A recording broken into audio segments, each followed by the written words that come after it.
In this video, we're going to talk about the Meike 50mm f1.2 lens. And when they contacted me and said, would you like to review this lens? I said, sure, because for years I was interested in having a 50mm f1.2 lens on a full frame camera. Now I'm a Sony user, so this is for Sony cameras.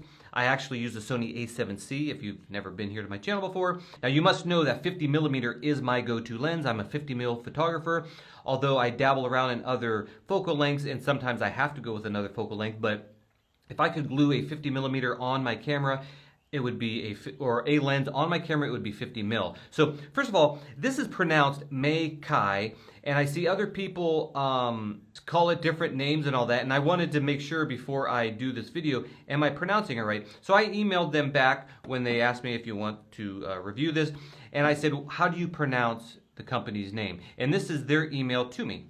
When I asked them, how do you pronounce it? They said, hi Aaron, the brand pronounces Meike. So that was their email to me saying it's called Meike. So we're going to call this the Meike 50mm f1.2 lens. So first we're going to go into the build quality of the lens. First of all, it's all made out of metal. There is no weather sealing gasket on it.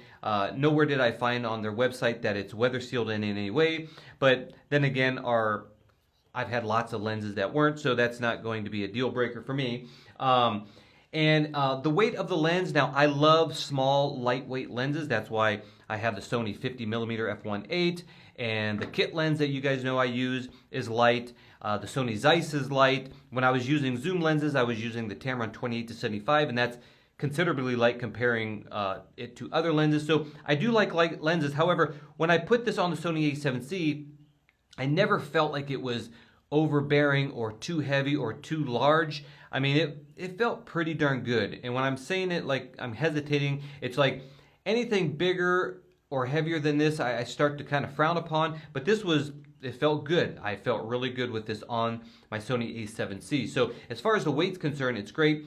And as far as size is concerned, you can see that this is the Sony 50mm f1.8, and this is the Meike 50mm f1.2. Feels like a really well-made lens. Let's start with the aperture ring on this thing. Just like, first of all, it is a manual lens. So if you're thinking it's an autofocus lens, it is not. It is all manual. Let's talk about the aperture. We'll go to that in a minute. So the aperture ring is not clicked. There's clicked and clickless. Clickless is what we have here. You don't hear it clicking.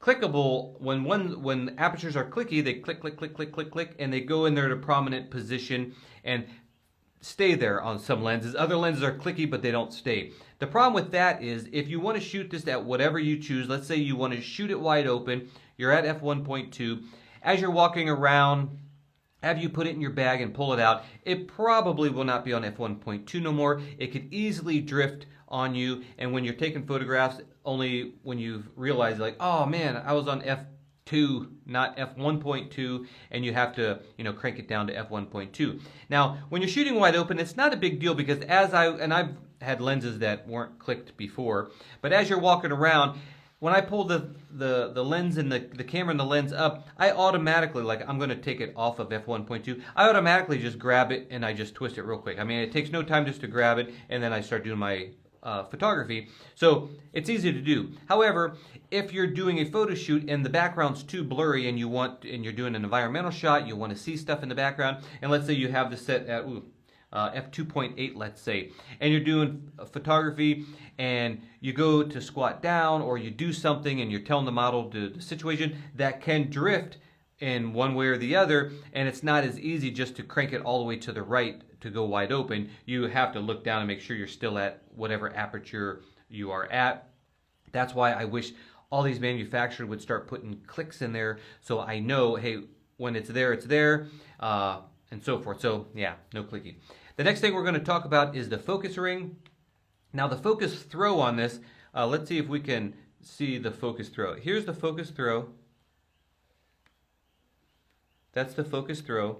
Now, if you're not, into lenses or haven't used a lot of lenses in a while and you're new to this, the more you have to crank it to, do your focus, the easier it is and more precise it is, because if the focus throw is just very teeny, where, you just move this, let's see if I can get that If you just move it like this and it's going in and out of focus, especially at f1.2, you're going to find trying to nail that eye is pretty hard because it's like in focus, now it's out of focus, now it's in focus, now it's out of focus. Whereas if it's a larger focus pull, it's like it's in focus and now it's out of focus, and then it's just easier. So that concerned me at first, how light it is. Also, it's like very, very light. You can see that I'm just very, very light, and the focus throw. However, when you have this on your camera and you're doing your photos, I got accustomed to it, and it started getting easier for me. So much so that I actually enjoyed with these large, there's these large indents on this. I don't know if you can see that. Let's see if I can get in the light. You can see these large indents on this. And when I had it on my camera, I could just use one finger and focus really easy. Now on the Sony a7C or any Sony camera, you have focus peaking, but I find that focus peaking isn't all that accurate on the Sony cameras, especially when you get a lens that's softer. The sharper the lens is, the more those focus marks show up, but the more that can actually show up on more of your subject. So if I was at f5.6 and I don't punch in, like the whole scene is going to be like, let's say you use red focus peaking, the whole scene's going to be red. Like, how do I know what's in focus, right? And as you open this lens up, it gets softer like most lenses do, and now you see less of that, the red focus marks, but you really have to make sure that you dedicate a button on the Sony camera where you can punch into, let's say, the eye, and then you can focus it, because focus peaking doesn't work all that good. However, when you do focus in and you got a catch light in the eye, that's like a little, you can see the light in someone's eye reflecting from their eyeball, then you can see that turn red. And so even though you don't see no other focus peaking at f1.2, you're zoomed in, you can kind of see the eye coming into focus, and then you'll see like that sparkle in the eye turn red if you're using red focus peaking, and then you know you're like tack sharp.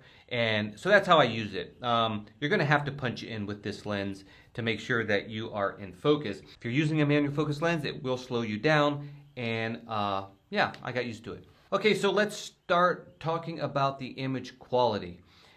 The image quality of this is actually quite good. It actually impressed me. In fact, the images that I got at f1.2, and hello, we're going to shoot everything at f1.2, even though in my real world photography, I don't shoot any lens wide open all the time. I'm always setting my aperture depending on what I'm shooting. If I'm doing an environmental photo and I want to see the background, typically I will stop down. If I'm doing fashion photography for magazines, we have to get everything in focus. The earrings is usually a jewelry designer, the hair, the makeup artist, and the clothing. When I do photos like this, I want everything in focus, because all those different artists that the girl is wearing or the guy is wearing, I need to get it sharp. So, but in this case, we're going to shoot everything that you see here, f1.2. Let's show you just the bokeh of these two lenses. So if I switch over here, so this is the Zeiss 55mm f1.8. This is the bokeh that you get. If we go to the Meike 50mm at f1.2, that's what we get. You are getting a blurrier background with the f1.2 lens opposed to the Zeiss. There's the Zeiss, and here it is. So you are getting a creamier background. So here we are. Now this was the same shot as the other one, but this is at nighttime. Same thing, set up the tripod. This is the Sony Zeiss. You can see, I mean, the background's gorgeous on that lens anyways. And now here is the Meike. Now you're going to notice you're getting a lot more blur here because we're at f1.2, but you can see the background difference. That's the Zeiss. And if you want creamier bokeh, there you go, the Zeiss. You know what? Everybody likes to zoom into the bokeh balls here, but the Zeiss has onion rings too, and that's known to be a really amazing lens, and so does the Meike. I don't want to mispronounce that. So I don't care about bokeh. I care about how much the background blurs more than the quality of the bokeh. I'm just not one of those people who care. I do care if the background can get blurry if I so choose. So you can see f1.2 naturally gives you more background blur. Now, the next thing we're going to show, and I just wanted to know, like, how's the chromatic aberration on this? Because usually the wider the aperture you go and the less expensive lenses you have, you get more chromatic aberration, and that is the purple fringing that you see when the background's bright around a darker outlined object type thing. So let's see what the difference is on the Sony Zeiss. Now, the Sony Zeiss 55 is quite horrible in the purple fringing category. I did reviews on this before, comparing it with other lenses, and it's pretty bad, but I just want to see, is this even worse than the Sony Zeiss 55? And let's go check that out. So this shot right here, I only did one shot. Like I said, it's I'm not doing a lot of test stuff here, but this is the Zeiss right here, and if we hopefully this will show up, but there is a lot of chromatic aberration here, especially on this part here where the background's brighter here, and you can see it. I mean, you know, it's just like I don't even want to get closer because it's like I just don't care too much, but it is in here. Now, chromatic aberration is important, especially when you're doing fashion, because you don't want this to show up on a girl's dress or a guy's outfit or whatever with they have sequences on or diamond-y type structures. You know, you're going to get this. You're going to have to fix all that, and you can see how horrible it is here. That's the Zeiss. And a lot of people say like you can easily fix that in post. Not on the iPad at least. I use Lightroom on the iPad, and even when you have that button checked,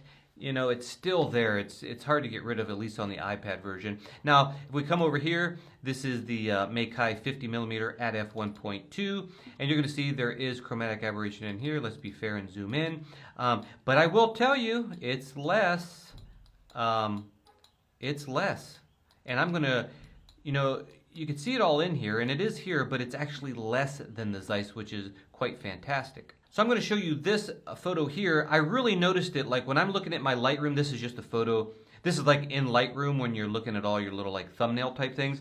And when you look at the thumbnail, you can see that the Zeiss right here, you can see it's much more prominent, that purple. And that's just because we're looking at a, you know, a smaller image, which is going to pronounce that much more. But you can see that, you know, we could see that the Zeiss has much more chromatic aberration than the Meike 50mm wide open here too. So that is the chromatic aberration.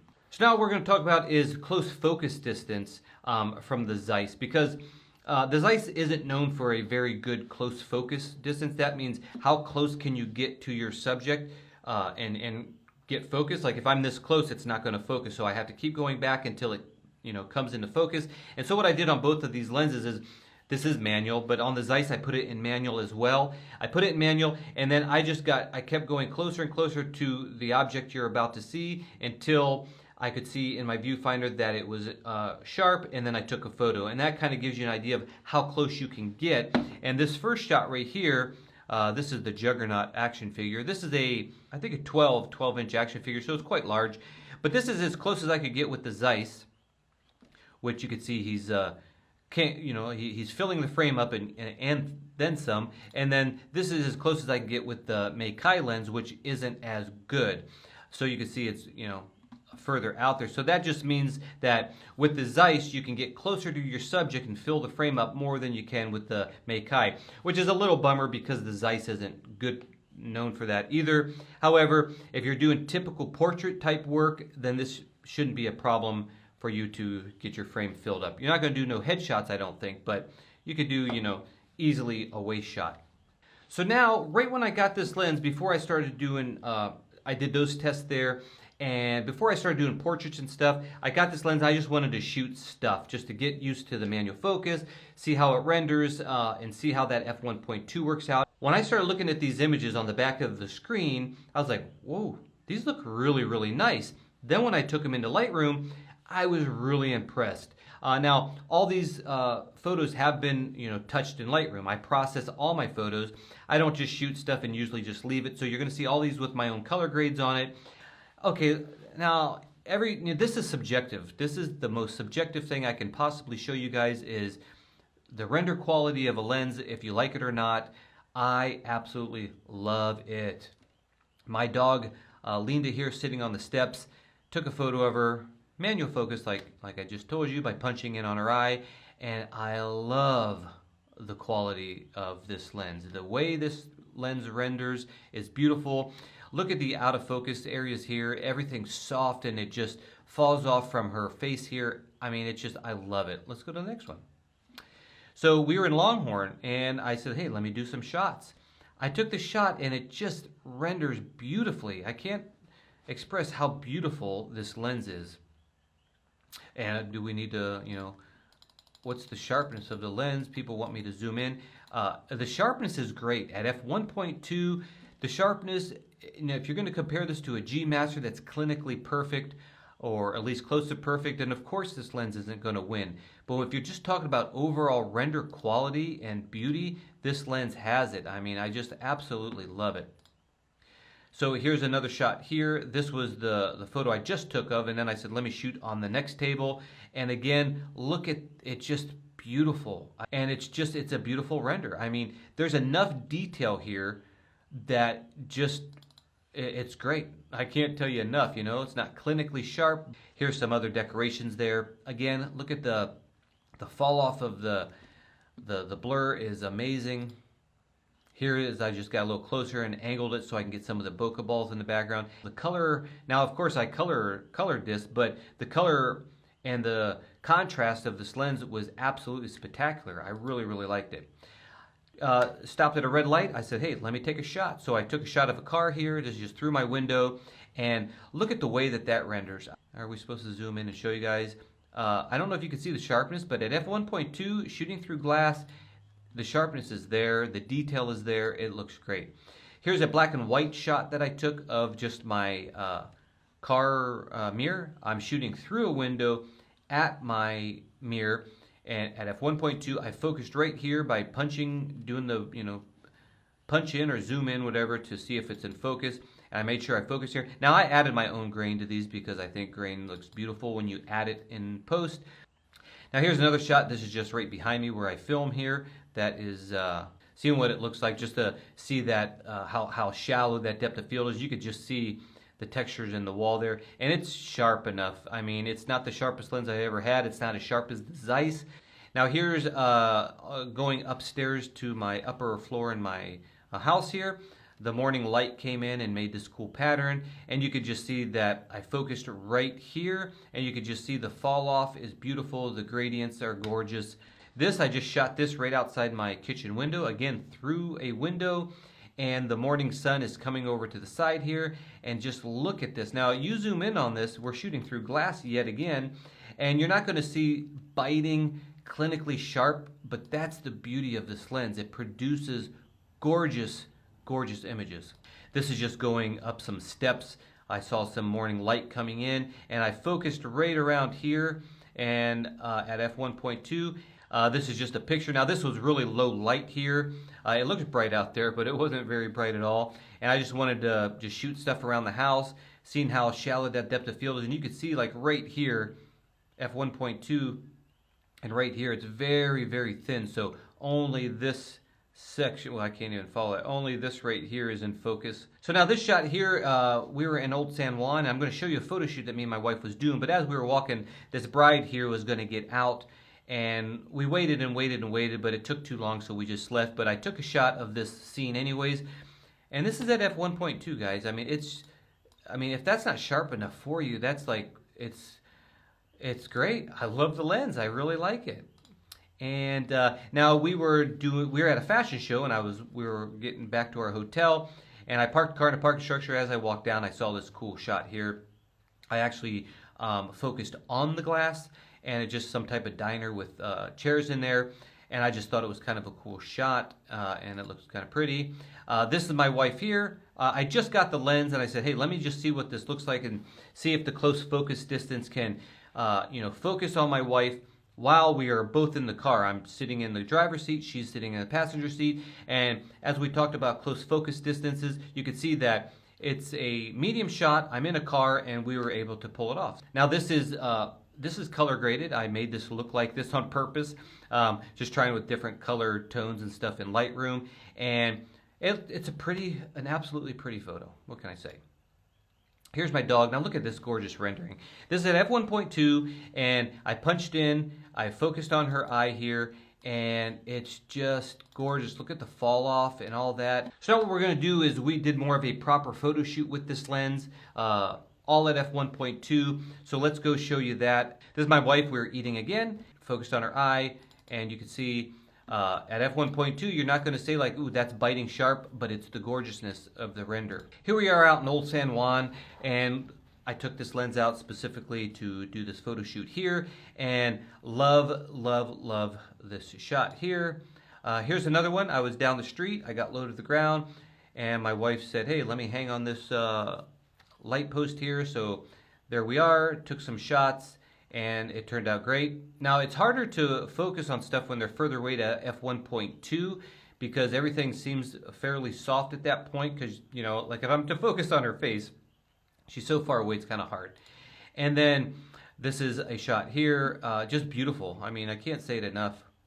Look at that, just gorgeous. If we were to zoom in, you can see that there's enough sharpness there to make the photo absolutely usable. It's just the beauty of the render. Here's another shot under a tree. I didn't get the light quite dappled perfectly on her face, but that's, you can see just the, look at the beautiful, it just, oh my gosh, I can't keep repeating myself, right?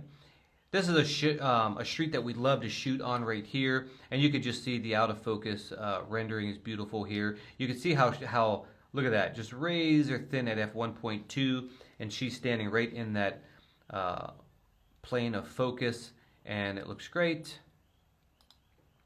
And I just walked up closer to her, and I wanted to get this light and a medium shot in at the same time, so I kind of got in an angle to get a shot like this, and it's beautiful. And I added grain, so if you see noise, it's not my camera or the lens, that's just grain that I added because I kind of like the look.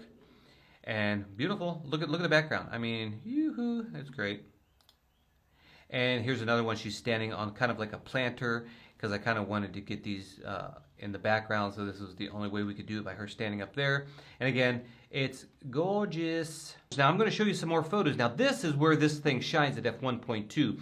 All that other stuff, well, of that last photo shoot I showed you was broad daylight. I think it was maybe 3 o'clock in the day, so not a low light situation. Now I'm about to show you a low light situation. This was, we were invited to a fashion week. It was a fashion show here in Puerto Rico in Old San Juan. And before we went inside to the actual runway shoot and all that, we were outside. It was dark out. All we had was street lights, and you know that can be really horrible. So we went out, before we went in, we took some photos with this at f1.2 wide open with just street lights. So let's show you what that looks like, and that's where the, you know, an f1.2 lens shines. It was a challenge to focus because we're outside, the light was kind of crappy and low light, but we managed to get that. And the cool thing about shooting with a non-clinically sharp lens like a Sony Zeiss 55mm is that it smooths the skin. You don't see pores. Look at the background. It's just absolutely wonderful. Here's another shot here. Now this was facing the other way, and when you're doing photographs, just make sure that the model looks to the light. So wherever the light's coming from, have her look that way. And the sharpness is great. I added grain to this, so some of you guys might not like that, but you know, the details there, it's not clinically sharp, let's put it that way. Here's a beautiful render. I mean, the rendering, look at the skin tone, this lens is beautiful. Here's just another shot, just kind of, I wanted to get her behind here, just see how out of focus these go at f1.2 and in the background. Beautiful looking render there. Now this was the other way.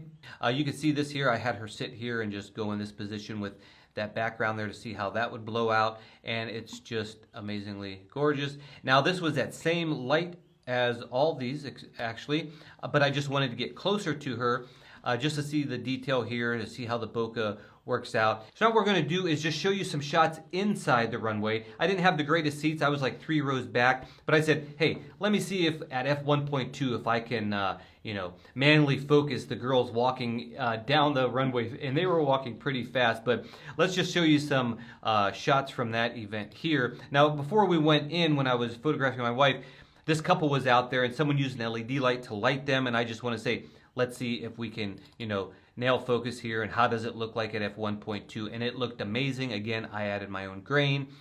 So here's, they had some LED lights taking shots of people, with the banner in the background before everybody walked into the show here, and I just happened to be here at this time, and I thought this girl was dressed really cool, so I turned around and just took a shot. Now, this was just the train. Before we went into the fashion show is really cool because those shots you just seen of my wife in the green dress, that was at a different location. Then we all got in a train and took the train ride to the actual fashion show. So I thought I would take just kind of an artistic shot of that, which looked pretty cool. This is just me and my wife sitting there waiting for the train. I looked down and said, it looks kind of cool, so I took a shot of that. And you can see, being at normal head height, I was able to focus on my shoe there. Now this is inside the actual runway, and they're just random shots of me taking shots of whatever I saw. And this is a famous hairstylist, and look at that. I mean, it's sharp. It's at F1.2, and there's people's heads bobbing in and out, you know, and I'm trying to get a shot and nailed the shot on that. These are all color graded, by the way. And I took a couple shots like this where the models are coming down and other people are using their iPhones to get photos. And let's just see, you know, it's pretty darn sharp. This lens is pretty good. This is just another shot of her. Now, in order for me to get this shot, I had to raise my camera up with the Sony a7C screen facing down, you know. So good luck trying to focus like that. You really need to have your face in the viewfinder or at least on the back of the screen. So this was kind of a guess. And yeah, I didn't quite nail focus, but it's a shot, right? So here's some models walking down, and you could see trying to, you know, nail focus on these was a little tricky, but I just used my finger, and like I said, it's a really soft focus, but I was able to, you know, focus on someone like nearby, like this guy. So then when they came down, I was already halfway there, and as they walked through the frame, I focused it and got the shot. Same thing here. Just lifting my camera up, and you know, as they're walking, I'm focusing on them. So when you see the shot, that's when I felt like I nailed, you know, I had focus in their eyes here, and I took the shot on them. And nice and sharp, looks great. So here's another shot here. I tried to get this sign in here at the same time that I got a model, and I achieved that here. Just another shot as they walk by. I mean, look at that, F1.2, guys. That lens is, I'm not going to say it's biting sharp, but it's a very detailed lens, and it's all that I would ever need. Another shot here. Look at that. I mean, there's nothing to complain about an F1.2 with that amount of sharpness. And for me, everybody's different. This one didn't quite nail it there. It looks a little soft, but you know, there it is. Here's just another shot of hands up in the air. And we're going to wrap this up soon. Here's just a really wide shot. Nailed focus on that. This is Miss Puerto Rico right now, I believe. I'm not, you know, I don't know all the specifications, but I believe that's Miss Puerto Rico right now. The reigning champ, or whatever you call them. There she is right there. And that is, I think, the last photo. How is the performance of this lens for me? I don't know how long it will hold up because I only had it a month. I don't know. It feels really good. I love to use it. The aperture ring, I never liked the clickless, but I can get used to it, especially if you're doing wide open shot. You just quickly turn it and then you do it just like that. Lift it up, make sure you're on there, and start doing it. The focus ring is very soft, but I started getting the feeling of using my finger just to focus. I had no issues with it. Dedicate a button on the back of your camera to punch in. Focus like this, kind of rock it back and forth. There it's sharp, now it's going out, now it's in, now it's out, right there, boom, take your shot. As far as the rendering quality, I know I'm going to get a lot of flack for this, but I like the render quality better than my Zeiss 55. I know, leave the comments, do what you want. Say I've been paid off by Meike for saying that, but I like the rendering is just beautiful. I mean, I've said it 100 times, showing you the photos. That is absolutely subjective. If you like the rendering of the Sony Zeiss 55 better, then that's completely fine with you. If I want something very sharp for a certain project, then the Zeiss would definitely go.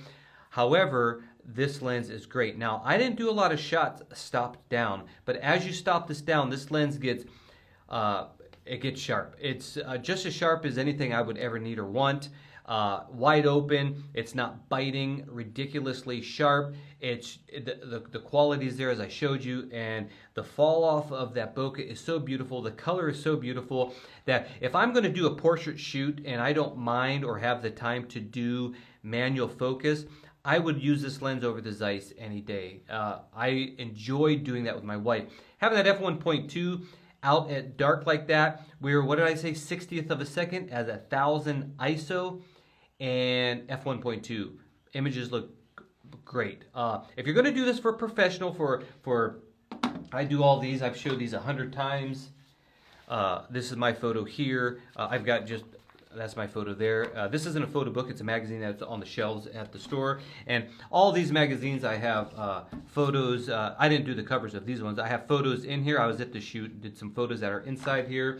I've got some photos inside here. And if I'm going to do those types of photos, it depends on the photo shoot. If I am going to do you know, photos like this, or let me use my own work here. If I'm going to do photos like this, and if I just turn the page here, these are mine too. Photos like this, I don't like how they printed out. It kind of turned out purple, which is a shame.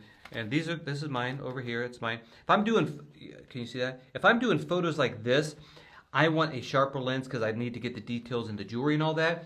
Then I would probably use the Zeiss or even the 50 millimeter for all that. I mean, this is like maybe like 5 or 10% less than the Zeiss.